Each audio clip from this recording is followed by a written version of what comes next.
How's it going, everybody? My name is Pete. This is my first YouTube video I've made. Actually, I shouldn't say that.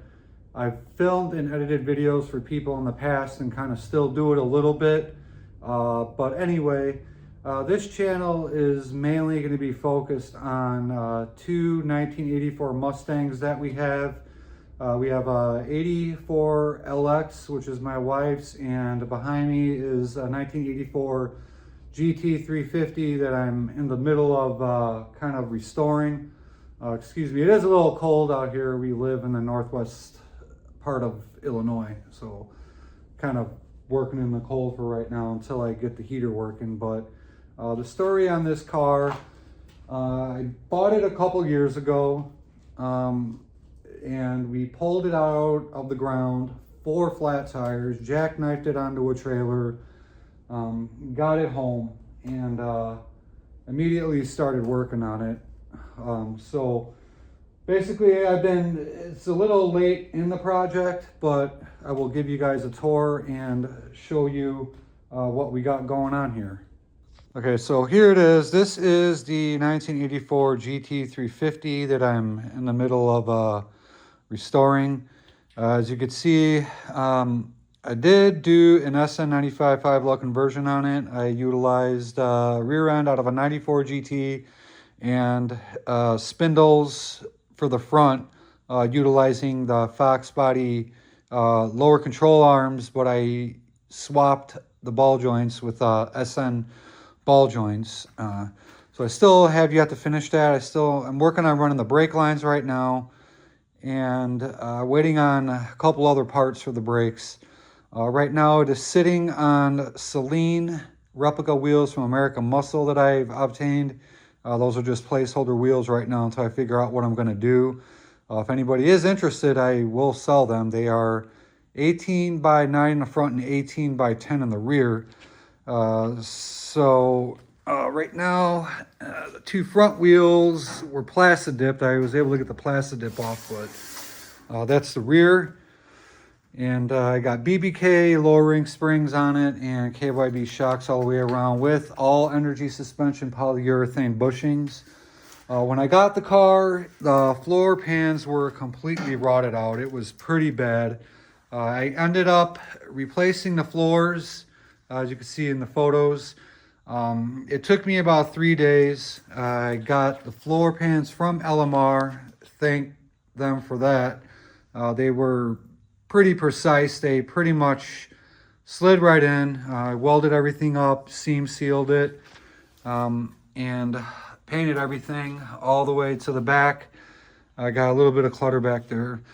The dashboard that was in here was given to me by somebody that was parting out another GT350 that I ended up having to paint.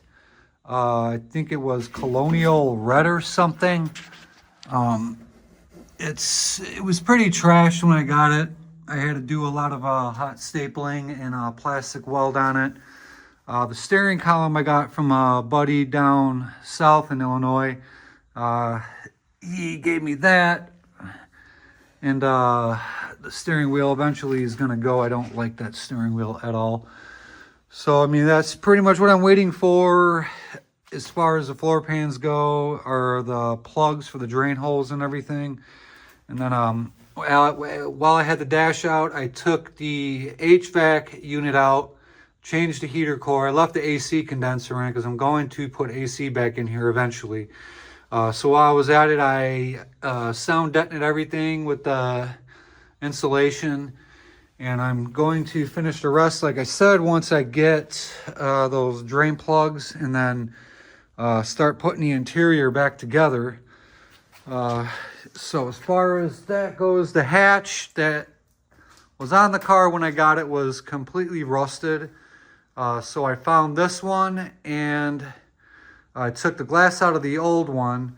This one I already painted the inside of it and etched out the rear hatch area. So I'm waiting on sealant and everything from LMR. And then once I get all that, I'm gonna put the rear glass back in. It is a GT wing. I am going to have to drill the holes for the LX wing and plug weld like all these ones right here where the GT wing was. So underneath the car, after I was done with the floor pans, I ended up painting everything underneath. And while I was at it, I threw on some full-length suffering connectors from Stifler's.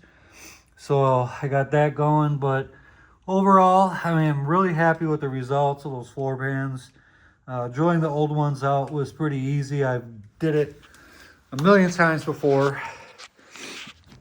So onto the engine bay. I got the engine bay pretty much painted. When I got the car, the core support was completely separated. All the spot welds gave out. So I tacked everything back in place and that all looks good now. I got everything pretty much taped off and masked off. The rack and pinion, I had to put a new rack and pinion in it because the one that was in here I had to put in my wife's car because hers blew out. I ended up rebuilding it, in and outer tie rods, new tie rods and all that stuff, and boots and all that. I have the SN95 brake booster and master cylinder in here. I bent new lines. I'm waiting on a different proportioning valve for it. This one I just don't feel comfortable using. And while I was at it, I swapped out the steering knuckle with a universal joint to get rid of that rag joint. So that's what we got going on right now. Like I said, I can't move further with it. I am waiting on other parts. And then once those other parts come, we will get back at it. I do have a lot of plans for this car. And eventually I will get to the motor. It's sitting right there. When I pulled the motor out, it was in really good shape. Still had cross hatching in the cylinders. I just did a light hone on it. I ended up having to get a crank for it because the old crank had some scoring on the connecting rod bearings. The cylinder head I still got. I'm going to probably take all that stuff to the machine shop pretty soon here and then go from there.